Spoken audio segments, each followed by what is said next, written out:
किसी की सैलरी नहीं दे रहा, यदि दे रहा है तो 10, 20, कोई 50%, बहुत कम लोगों को मिल रही है, सब लोग अपने घर में आ गए हैं। तो आप समझ सकते हो कैसी स्थिति आ गई है। एक बार को हम अदर चीजों के बिना तो रह सकते हैं, लेकिन हवा के बिना नहीं रह सकते, ऑक्सीजन के बिना नहीं रह सकते, पानी के बिना नहीं रह सकते।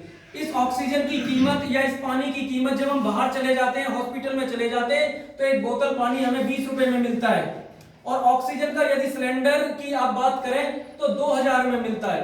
जब हमको पता चलती है कि इस ऑक्सीजन की कीमत हम कितनी चुका रहे हैं, तो हमें जो है कोई भी खुशी का मौका है, जन्मदिन है, उस पे कम से कम एक पेड़ अवश्य लगाएं। ये हमारी अपनी आदत में हो जाना चाहिए। जिस प्रकार हमारे दांतों के अंदर कोई तिनका फंस जाता है ना, और तब तक हमारा ध्यान वहीं रहता है जब तक वो तिनका निकलता नहीं है, तो हमारा ध्यान इस प्रकार से जो है नेचर को संवारने में लगना चाहिए। जल कैसे संरक्षित हो, ऐसे इस प्रकार से ध्यान हमारा उधर ही रहना चाहिए। तो तभी हम जो है अपना और अपने जो अगली पीढ़ी है उनका भविष्य जो है सुरक्षित रख पाएंगे। तो हमें दो चीजों पे ध्यान रखना आप ज्यादा से ज्यादा। एक चीज तो भाई अपव्यय किसी का कम से कम अपव्यय करें, मतलब पानी को बेकार ना बहाएं। आप इन्हीं सेक्टरों में चले जाइए, सेक्टरों में जो गाड़ी धोता है लड़का, वो एक ही बाल्टी में कम से कम 100 गाड़ियों को धोता है। आप देखना वहां जाके वो एक ही बाल्टी में 100 गाड़ियों को धो देता है, वो पूरा निचोड़ता है, निचोड़ के जो फिर साफ करता है। लेकिन गांवों में क्या है, मैं अपनी बाइक धो रहा हूं तो आप 15-20 मिनट में धोएंगे, और अगर आप अंदाजा लगाएंगे तो वो समरसीबल 1000 लीटर पानी 15 से 20 मिनट में जो है निकाल रहा है। तो आपने एक बाइक जो आपकी मुश्किल से एक बाल्टी पानी में धो जाती, उसके लिए 1000 लीटर पानी आपने व्यर्थ कर दिया। यदि आप इस 1000 लीटर की यदि खरीदने लगो तो बाजार में देखिए आपकी जो पूरे महीने की जो सैलरी है या कीमत है, उससे हम चुका देंगे। हम में से कितने बाहर जाने पे पानी जो है खरीद के पीते हैं, ऐसा लगता क्या पानी को भी खरीद के पिए? अगर बाबूजी इनसे कहने लगे तो धमकाएंगे हो कि पानी भी कोई खरीद के पिया जाता है?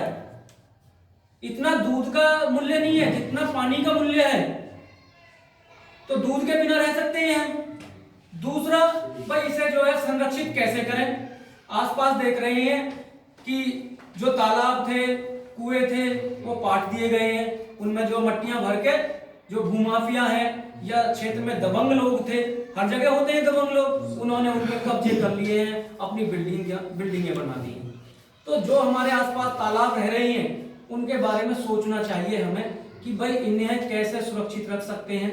मानो हमें खुद ताकत नहीं है तो अब हमारे पास जो है आरटीआई का एक बहुत बड़ा हथियार आ गया है। उन अधिकारियों से पूछें आरटीआई डाल के, क्योंकि हमें लड़ना भी नहीं है अपने लोगों से, हमें काम भी करने हैं। ये नहीं भी तालाब किसी ने कब्जा कर रखा है उसे नहीं निकाले, उसके बारे में हमें चिंतन करना है कैसे जो है हम सामने भी नहीं आए और जो है ये काम भी हो जाए। क्योंकि कोई भी काम जब ही अच्छा लगता है जब हम स्वयं सुरक्षित हों।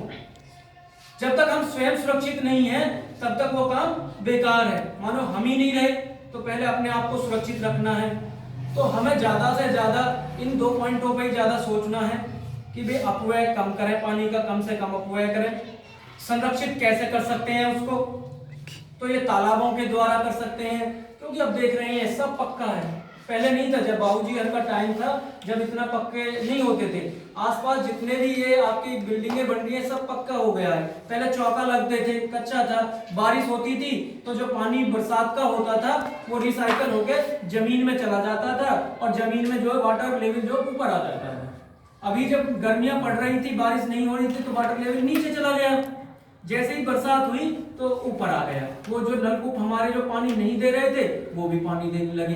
तो लेकिन अब क्या है, बरसात का मैक्सिमम 90% पानी तालाब जो बह के जो है नदी नालों के द्वारा कहां पर पहुंच जाता है, समुद्र में पहुंच जाता है और वो बेकार हो जाता है, वो जमीन में नहीं जाता है। तो इस पे हमें जो चिंतन करना है, सोचना है। जैसे गुरुजी ने जो हमें बात बताई कि ये नहीं कौन हंस रहा है, क्योंकि लोगों का काम ही हंसना है।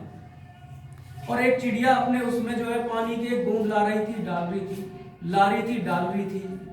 तो बहुत अच्छी बात लगी कि जब भी इतिहास लिखा जाएगा तो उसमें मेरा नाम होगा। हम जो है दीवारों पे आप देखते हैं हमारे दादा परदादाओं के फोटो क्यों नहीं लगते, अंबेडकर साहब का ही फोटो क्यों लगता है? क्योंकि उसने समाज के लिए कुछ काम करा, तभी तो हम उन्हें आज याद कर रहे हैं। महात्मा गांधी जी ने, आप फोटो देखते हैं, पूछ रहे हैं पूरी दुनिया में, विश्व में महात्मा गांधी जी को, अंबेडकर जी को या सुभाष चंद्र बोस को, जितने भी मतलब महापुरुष हैं जिन्होंने समाज के लिए कुछ काम करा है, उनकी हम तस्वीर लगाते हैं। भाई हमारे बुजुर्गों की तस्वीर क्यों नहीं लग रही? हमारे बड़े बुजुर्गों की तस्वीर भी तो लगनी चाहिए थी, क्योंकि उन्होंने क्या है, अपने अपना ही सोचा। यदि वो समाज के बारे में सोचते तो हो सकता था कि उनकी भी आज तस्वीर जो है, जैसे पूरे भारत में, पूरे विश्व में समाज सेवियों की लग रही है, उसी प्रकार उनकी भी लगती। तो प्रत्येक आदमी का ना तो सुभाष चंद्र बोस बन सकता, ना ही महात्मा गांधी बन सकता, और ना ही अंबेडकर बन सकता। तो लेकिन हमें जो है उनसे शिक्षाएं लेके और उनके नक्शे कदम पे चलना है। अब जैसे आपकी उम्र है, केवल और केवल शिक्षा ही एक ऐसा माध्यम है, मैं आपको बता देना चाहता हूँ, क्योंकि युवाएं हैं सभी, यदि कोई सम्मान आपको दिला सकती है तो केवल और केवल शिक्षा दिला सकती है, और कोई नहीं दिला सकती। तो मेरी रिक्वेस्ट है, ज्यादा से ज्यादा आप जो है पढ़ाई पर ध्यान दें, जल का कम से कम अपव्यय करें। गेस्ट जब आता है तो आधा गिलास पानी लाएं गेस्ट के लिए, क्योंकि छोटी छोटी चीजों से कभी कभी क्या होता है, गेस्ट को पानी की आवश्यकता नहीं है, उसने आधा गिलास पानी पिया, आधा रख दिया, आधा गिलास पानी दीजिए उसे, फिर दोबारा अगर उसे जोड़ते हैं तो वो बोलता है कि भाई एक आधा गिलास मेरे लिए और ले आइए। तो ये छोटी छोटी चीजों से ही जो है बड़ी चीज बनती है। बच्चा छोटा होता है फिर बड़ा हो जाता है, तो एकदम तो हुआ नहीं है। ऐसी छोटा पेड़ लगाया गया है तो समय तो लगेगा उसको। तो ये मुहिम जो चल रही है ये धीरे धीरे ही बड़ी होगी, धीरे धीरे लोग जो जुड़ने लगेंगे। तो इसी बात पे मैं जो अपनी वाणी को विराम देता हूँ और आपसे विनती करता हूँ कि आप जो है ये जो छोटी छोटी चीजें बताई हैं, इन चीजों पर ध्यान देंगे और अपने जीवन में उतारने का प्रयास भी करेंगे। धन्यवाद। जय हिंद।